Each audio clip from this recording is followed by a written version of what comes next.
US President Donald Trump has stirred controversy with an explosive claim regarding India's elections. Speaking at the FII Priority Summit, Trump has questioned the allocation of $21 million under US aid aimed at boosting voter turnout in India. In fact, the US president has speculated that the funds may have been used to influence the election outcome. He has suggested efforts to get somebody else elected. The revelation actually came after Elon Musk-led Doge disclosed the US aid allocation, triggering a political uproar in India, as we have extensively covered on NDTV. Trump has asserted that his administration would raise the matter with the Indian government, calling this disclosure a total breakthrough. And in staying with news regarding the US president, Donald Trump has denounced Ukrainian President Volodymyr Zelenskyy as a dictator without elections and said he had better move fast to secure a peace deal or he would have no country left. Trump has now widened the rift with Kyiv while actually pivoting closer to Russia. The US president's recent exchange of insults with Zelenskyy and his apparent willingness to accept many of Moscow's demands in peace negotiations over the Ukraine war have stunned Washington's European allies. Even longtime US-Russia watchers were surprised at how swiftly Trump has seemingly turned anti-Ukraine and also adopted Kremlin talking points.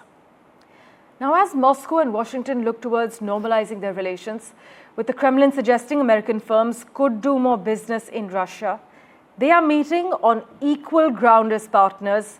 Putin is actually no longer the kid slouching at the back of the classroom, as some experts argue. Just listen in to what Donald Trump and Volodymyr Zelenskyy had to say. But think of it, a modestly successful comedian.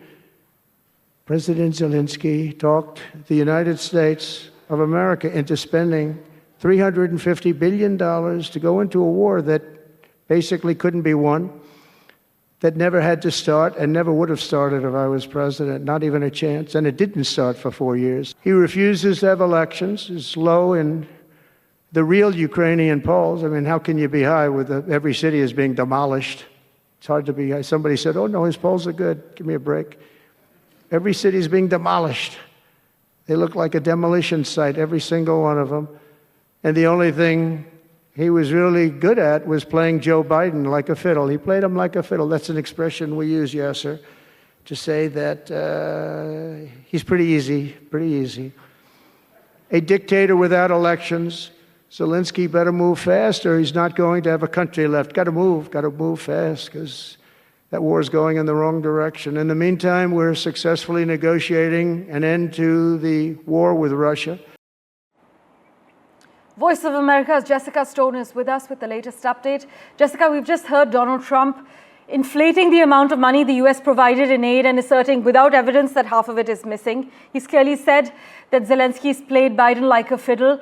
How do US officials and analysts interpret Trump's stance on Zelenskyy and Ukraine now? Well, there's certainly quite a bit of alarm among analysts here in Washington that, as you mentioned, Donald Trump appears to be blaming Ukraine for starting a war that Russia, in fact, started almost 4 years ago now. And in terms of whether or not Zelenskyy had another election, they chose not to have an election in the Ukraine because of the war. They didn't want to hold one during the fight. Zelenskyy, meantime, has also said his fair bit about Donald Trump, saying that he is actually being influenced by Russian disinformation, pointing out that he is apparently captive to some of these Russian talking points. Now, Vice President J.D. Vance has been very explicit. He gave an interview to the Daily Mail today in which he said, Zelenskyy is getting bad advice on how to deal with Trump. You don't want to go head to head with him and criticize him in public. And he said, quote, the idea that Zelenskyy is going to change the president's mind by bad mouthing him in public media, everyone knows that who knows the president will tell you that's a bad idea. So that's kind of where things stand, but it does bear emphasizing that this is a really big shift in the U.S. position on Ukraine and on Russia. And while there are many who agree with President Trump's stance that the war should be ended, there is going to be a lot more devil in the detail as to how it's ended and with whom that agreement is made. And Jessica, with Europe largely limited to issuing threats of sanctions, what does this actually say about its ability or willingness to counter Russian aggression effectively? Well, Europe itself is not on the same page. There are some countries who want to provide troops to sustain a ceasefire. There are others who do not. They also have differing amounts and ability to increase their defense spending. There's a European Union, European Commission rule that does not allow them to count defense spending under the European budget limits. They're looking to change that right now. And the European position continues to be, despite that division, that the only way Ukraine will engage in these talks is if it has a European security guarantee. But there are real questions about whether Europe can even do that, whether they can muster the kinds of combat-ready troops that would be needed to do that. Yes. And so we should see this conversation extend into next week, when we expect to see the leaders of England and France come to Washington to speak with Donald Trump. That, of course, is British Prime Minister Keir Starmer and French President Emmanuel Macron. They're expected here in Washington next week. Jessica, as always, thank you so much for joining us with the Lowdown. Good to be with you. And Vladimir Putin has praised the outcome of talks between Russia and the United States, and also assured Ukraine would not be left out of negotiations to end the war. But Ukrainian and European governments were left out of the 4.5-hour meetings that were held on Tuesday in the Saudi capital, Riyadh. However, Putin insisted that the Ukrainian president was not being sidelined from peace discussions, telling press that the US assumed both Russia and Ukraine will take part in the negotiating process. But the Russian president has also revealed that he was looking forward to continuing discussions with Donald Trump directly, saying that it will be a pleasure to meet the US president. During the 4 years that he was president, they had straight discussions on their bilateral relations. Putin actually said he would like to meet with the US president, but the meeting needs to be prepared to make it productive. The Russian leader has hailed Tuesday's talks between Russian and US senior officials in the Saudi capital of Riyadh as very positive. In fact, he actually said officials who took part in the talks described the US delegation to him as completely different people who were open to the negotiating process without any bias, without any condemnation of what was done in the past, and also determined to work together with Moscow. Он изменил же свою позицию. Он сказал, да, потребуется полгода. Ну, сейчас не будем говорить о сроках, но это естественно, кстати сказать, абсолютно естественно. Здесь ничего особенного нет. Просто он начал получать информацию, объективную информацию. И эта информация, ну, как бы видоизменила его подход. Поэтому нужно какое-то время. Сколько потребуется времени, я сейчас не готов ответить, но у нас есть желание провести такую встречу, и я бы хотел эту встречу провести. Но, повторяю еще раз, нужно ее подготовить с тем, чтобы был результат. Well, you must also note that the US Special Envoy for Ukraine, Keith Kellogg, has arrived in Ukraine. He indicated that he will report to Donald Trump after hearing about the current situation there. But Ukraine's public broadcaster has said Mr. Kellogg will meet with Volodymyr Zelenskyy and the Ukrainian military's commander-in-chief. But observers say Zelenskyy hopes to create an environment for talks with Donald Trump and also set a path towards realizing a peace deal in a fair way as sought by Ukraine. Мені дуже важливо, щоб він сам походив по Києву, по іншим містам. Він ж сказав, що столиці 20-30% столиці немає, все зруйновано. Я хочу, щоб він подивився. І далі, щоб він поспілкувався з людьми. Чи довіряють вони своєму президенту? Чи довіряють вони Путіну? Нехай запитає про Трампа, що вони думають після заяв їх президента. Мені здається, це важливо. Піти, просто поговорити з людьми. Ми не хочемо його водити кудись. Нехай обере. Є тут посол, нехай походять.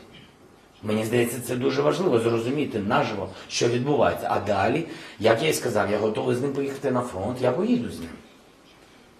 Так? Поїдемо і там нехай поспілкуються з військовими. Готові військові. Зараз терміново треба голосувати для того, щоб піти додому, для того, щоб все віддати русским і не мати гарантій безпеки. Ну нехай їх запитає людей, які тут живуть і воюють. Meanwhile, US President Donald Trump's approval rating slipped slightly in February, falling 2 points to 45% according to a Gallup poll that's been released. Trump's first-month blitz of executive orders and policy changes designed to reshape the US government has deepened electoral divisions. So while 93% of Republicans approved of Trump's performance, according to this poll, only 4% of Democrats and 37% of independents concurred. The 89% partisan gap is the highest that Gallup has recorded during any presidency. And of his policy agenda, Trump's promises to ramp up deportations of migrants enjoys relatively high support, but the share of those who think the economy is on the wrong track actually rose to 53%, which is up 10% from January, according to a new Reuters Ipsos poll. Well, news and updates continue in a moment, right after this very short break. Do stay tuned.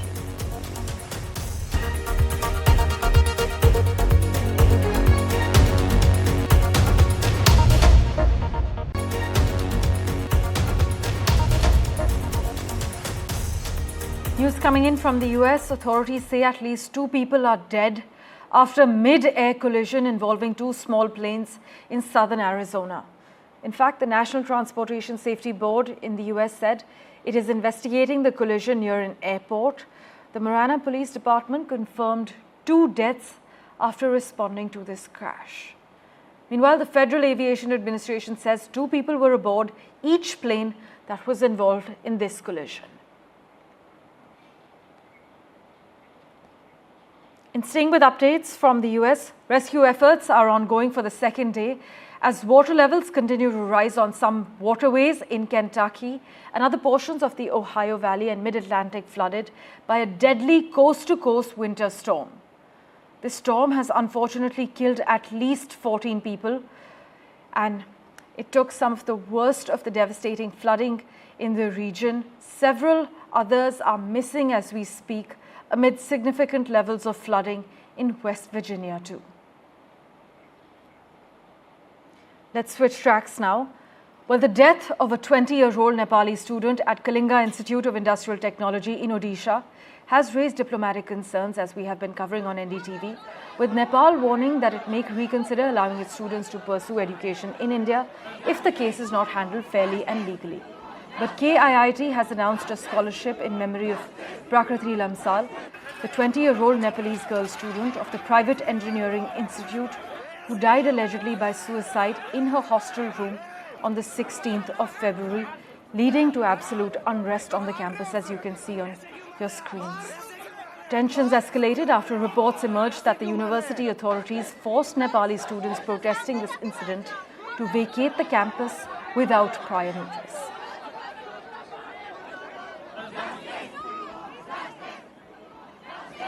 In further crucial news, Hamas will return the bodies of 4 Israeli hostages, including the youngest captives held in Gaza, today. 6 other hostages will also be released on Saturday, exceeding the earlier expectation of 3. This is according to the head of the Hamas's negotiating team.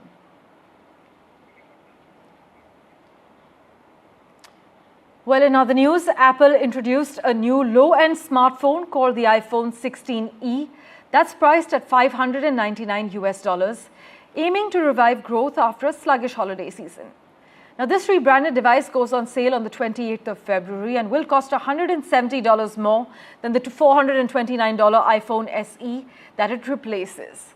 By the way, in case you're an enthusiast, pre-orders for this iPhone begin tomorrow, which is the 21st of February.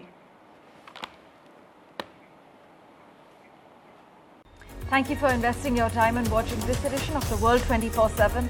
As always, we'll keep tracking the latest updates for you. Do stay tuned.